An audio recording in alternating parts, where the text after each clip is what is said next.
ಮಂಡ್ಯ ಮಹಾಜನತೆಗೂ ನನ್ನ ಆತ್ಮೀಯ ನಮಸ್ಕಾರಗಳನ್ನು ತಿಳಿಸೋಕೆ ಇಷ್ಟಪಡ್ತೀನಿ. 2 ವರ್ಷಗಳು ಆಯ್ತು. ಕೆಲವೊಂದು ಮಾತುಗಳನ್ನ ತುಂಬಾ ಚೆನ್ನಾಗಿ ನಾವೆಲ್ಲ ಕೇಳಿಸ್ಕೊಂಡ್ವಿ. ಉಚಿತ ಉಚಿತ ಉಚಿತ.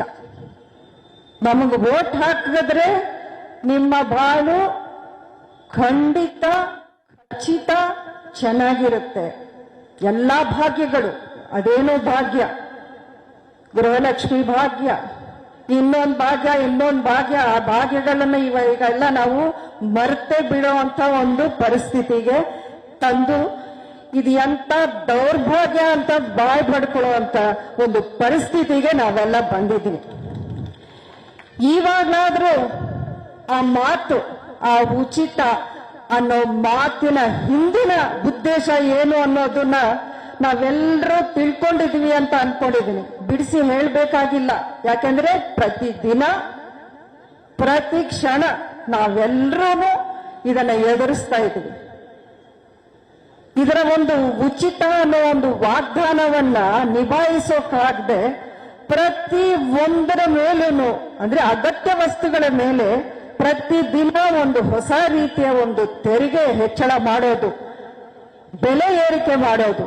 ಅಂದ್ರೆ ಒಂದು ಬಡವರು, ಮಧ್ಯಮ ವರ್ಗದವರು, ಅದಕ್ಕಿಂತ ಮೇಲಿನ ವರ್ಗದವರು ಈಗ ಜೀವನ ಮಾಡೋದು ಅನ್ನೋ ಒಂದು ಸಂದಿಗ್ಧ ಪರಿಸ್ಥಿತಿಯಲ್ಲಿ ಇದ್ದಾರೆ.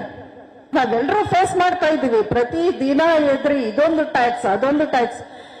ಒಂದು ವಿಷಯ ನಿಮ್ಗೆ ತಿಳ್ಕೊಂಡಿದ್ದೀರಿ ಅಂತ ಅನ್ಕೊಂಡಿದ್ದೀನಿ, ಆದ್ರೂ ಒಂದು ವಿಷಯ ಹೇಳ್ತೀನಿ. ಯಾಕಂದ್ರೆ ವರಿಷ್ಠರು ಎಲ್ಲರೂ ತುಂಬಾ ವಿಸ್ತಾರವಾಗಿ, ಸುದೀರ್ಘವಾಗಿ ನಿಮ್ಗೆ ಎಲ್ಲವನ್ನೂ ಅರ್ಥ ಆಗೋ ರೀತಿಯಲ್ಲಿ ಹೇಳಿದ್ದಾರೆ ಆಗ್ಲೇ. ನಾನು ಅದಕ್ಕಿಂತ ಹೆಚ್ಚಾಗಿ ಮಾತನಾಡೋದು ಅವಶ್ಯಕತೆ ಇಲ್ಲ ಅಂತ ನನ್ಗನ್ಸುತ್ತೆ.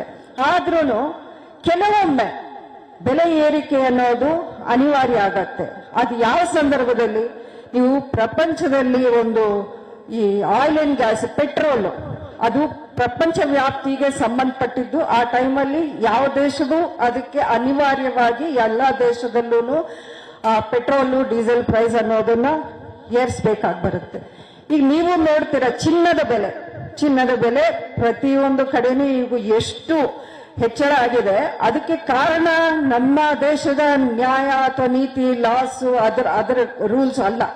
ಅದು ಪ್ರಪಂಚ ವ್ಯಾಪ್ತಿ ಆಗೋದು. ಒಂದು ಸ್ಟಾಕ್ ಮಾರ್ಕೆಟ್ ಕುಸಿದಿದೆ ಅಂದ್ರೆ ಅದು ಪ್ರಪಂಚ ವ್ಯಾಪ್ತಿ ಆಗೋದು. ಆದರೆ ಇವತ್ತಿನ ದಿನ ನಮ್ಮ ರಾಜ್ಯದಲ್ಲಿ ನಡೀತಾ ಇರೋದು ಆ ರೀತಿ ಅಲ್ಲ. ಇಲ್ಲಿ ಏನ್ ನಡೀತಾ ಇದೆ? ನಾವು 2,000 ಕೊಡ್ತೀವಿ ಅಂತ ಒಂದು ವಾಗ್ದಾನ ಮಾಡಿಬಿಟ್ಟು 20,000ವನ್ನ ನಿಮ್ಮ ಜೇಬಿನಿಂದ ಕಿತ್ಕೊಳ್ಳೋ ಅಂತ ಮಾತು ನಡೀತಾ ಇದೆ. ಇದನ್ನ ನಾವು ಅರ್ಥ ಮಾಡ್ಕೋಬೇಕು. ಇದರಿಂದ ನಾವು ಎಲ್ಲಿ ತಪ್ಪು ಮಾಡಿದ್ವಿ, ಯಾವ ದೊಡ್ಡ ರೀತಿಯ ತಪ್ಪು ಮಾಡಿದ್ವಿ ಅನ್ನೋದನ್ನ ನಾವು ಮರಿಲೇಬಾರದು. ಯಾಕಂದ್ರೆ ಇದು ನಮ್ಮ ಜೀವನ ಇವತ್ತಿಗಲ್ಲ, ಮುಂದಿನ ಮಕ್ಕಳ ಭವಿಷ್ಯಕ್ಕೂ ಇದು ಪರಿಣಾಮ ಬೀಳುವಂತ ವಿಷಯವಾಗಿದೆ. ತುಂಬಾ ಗಂಭೀರವಾದಂತ ವಿಷಯವಾಗಿದೆ. ಇದು ನನ್ನ ಪ್ರಕಾರ ಒಂದು ರಾಜಕೀಯ ಹೋರಾಟ ಅಲ್ಲ, ಇದು ಜನಸಾಮಾನ್ಯರ ಹೋರಾಟ. ನಿಮ್ಮ ಪರ ಇವತ್ತಿನ ದಿನ ಭಾರತೀಯ ಜನತಾ ಪಕ್ಷದ ಪ್ರತಿಯೊಬ್ಬ ಕಾರ್ಯಕರ್ತ, ಪ್ರತಿಯೊಬ್ಬ ನಾಯಕನು ನಿಂತುಕೊಂಡು ನಾವು ಜನರ ಪರ ಇದ್ದೀವಿ. ಈ ಒಂದು ಹೋರಾಟದಲ್ಲಿ ನೀವು, ನಿಮ್ಮ ಜೊತೆಯಲ್ಲಿ ನಾವು ಇದ್ದೀವಿ. ನಿಮ್ಮ ಸಮಸ್ಯೆಗಳಿಗೆ, ನಿಮ್ಮ ಕಷ್ಟಗಳಿಗೆ ನಾವು ದನಿ ಆಗ್ತೀವಿ ಅನ್ನುವಂತ ಒಂದು ವಿಚಾರವನ್ನು ತಗೊಂಡು ಇವತ್ತು ನಿಮ್ಮ ಮುಂದೆ ಬಂದಿದ್ದೀವಿ ನಾವು. ಇದು ಒಂದು ತೆರಿಗೆಯನ್ನ ಈ ಸರ್ಕಾರ ಒಂದು ಕಡೆ ಹೆಚ್ಚಳ ಮಾಡ್ತಾ ಇದೆ, ಬೆಲೆ ಏರ್ತಾನೆ ಇದೆ. ಒಂದು 2 ಹೊತ್ತು ಊಟಕ್ಕೇನೆ ಪರದಾಡೋ ಒಂದು ಪರಿಸ್ಥಿತಿಯಲ್ಲಿ ಬಡವರು, ಒಂದು ರೀತಿ ಮಧ್ಯಮ ವರ್ಗದವರು ಬಂದಿದ್ದಾರೆ. ಎಲ್ಲೋಗಿ ನಿಲ್ಲುತ್ತೆ ಇದು? ಎಲ್ಲೆಲ್ಲಿಗೆ ಟ್ಯಾಕ್ಸ್ ಹಾಕ್ತೀರಾ ನೀವು? ಹಾಲು, ಪೆಟ್ರೋಲು, ಡೀಸೆಲ್ 5 ರೂಪಾಯಿ ಜಾಸ್ತಿ ಆಗಿದೆ.